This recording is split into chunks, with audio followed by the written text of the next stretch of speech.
Hi Capricorn, welcome. So tingnan natin kung ano yung papasok sa buhay mo sa susunod na 30 days.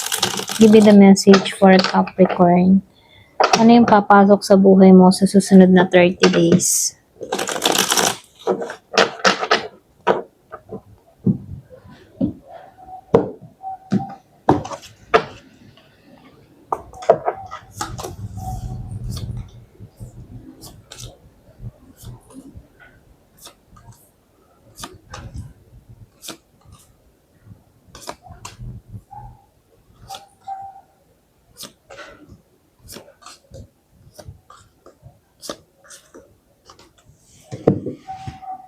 So, dito, no, nakikita ko dito mabigat pero meron ditong transformation na mangyayari sa'yo, okay?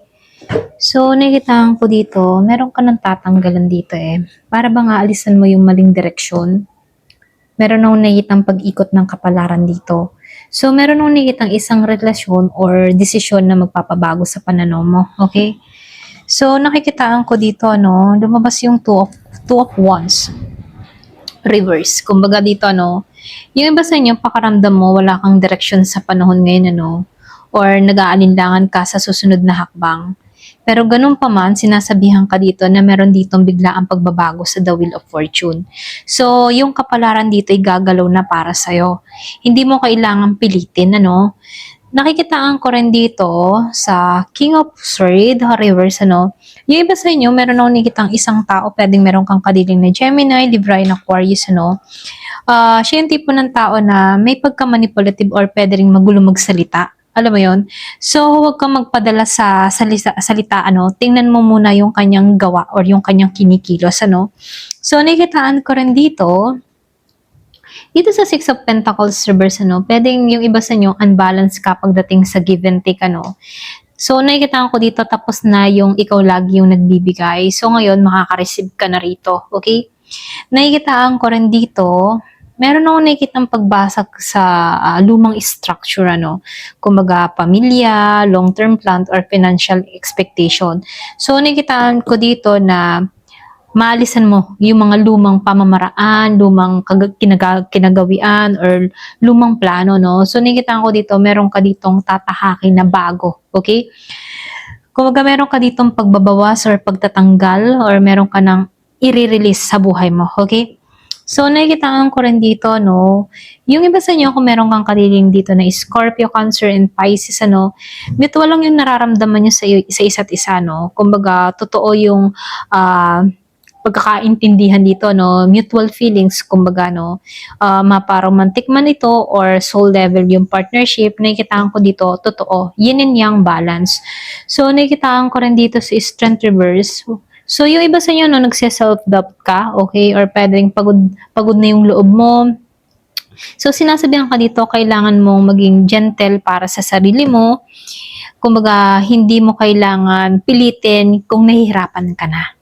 So, nakikitaan ko rin dito sa Ace of Pentacles reverse, ano, yung iba sa inyo, meron akong nakikitang na-miss yung opportunity, okay? Pwedeng may mga konting delay pagdating sa pera, trabaho, pero hindi naman to permanente, okay? Meron lang mga konting delay, pero nakikitaan ko dito, meron pag-usad. Kasi dito, lumabas yun yung of Pentacles, ano, kumbaga, very independent at ikaw yung tipo ng tao na alam mo yung halaga mo, okay? Kayang-kaya mo mag-isa. So, ito lang nakikita ko sa'yo. Doon ka mas magiging attractive, doon ka mas magiging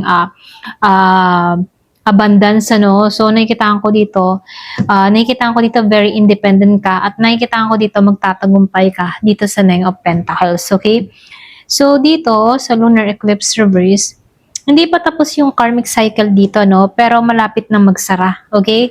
Pwede nga iba sa inyo, meron kang mga pinagdadaanan sa panahon ngayon, pero nakikita ko dito, pagbabayad lang to at matatapos na to, okay? So, nakikita ko rin dito sa Seven of Wands reverse, yung bang tipo na meron kang pagbitaw, okay? Kumbaga, bibitawan mo na yung laban na hindi mo na kailangang ipaglaban pa. Ganon. Yung iba sa inyo, pwedeng susukuan mo ng isang tao or pangyayari or mag-sitwasyon, ano. Kumbaga, ayaw mo nang alalahanin pa ito, okay? So, nakikitaan ko rin dito sa The Hierophant Reverse, ano, and dito sa Full Moon Upright. Kumbaga dito, no, meron kang paglabag sa tradisyon, gagawa ka ng sarili mong rules, okay? So, hindi ka susunod sa dikta ng iba, okay? Para bang maninindigan ka sa sarili mo, hindi ka makikinig kung ano man yung opinion nila, okay? Yung iba sa inyo. So, nakikitaan ko rin dito sa full moon, meron akong nakikitang revelation or pwede rin merong closure. So, lalabas yung katotohanan, malinaw at walang paligoy-ligoy, ano? So, kung ikaw man ay naghahanap ng katotohanan, ayan, lalabas na to. So, nakikitaan ko din dito, within 30 days, ano, may bigla ang pag-ikot ng kapalaran. So, ibig sabihin, may mapuputol na unbalance sa pagdating sa relasyon or sa mga responsibilidad. So, meron ditong tunay na connection na papasok sa buhay mo at malalim to, okay? Meron nung nakikitang malakas na realization na magpapalaya sa'yo sa sitwasyon. So, hindi ka nawawala, no? Inaayos lang ni universe yung para sa'yo, okay? Ayan, hanggang dito na lamang po. Thank you for watching. Love and peace.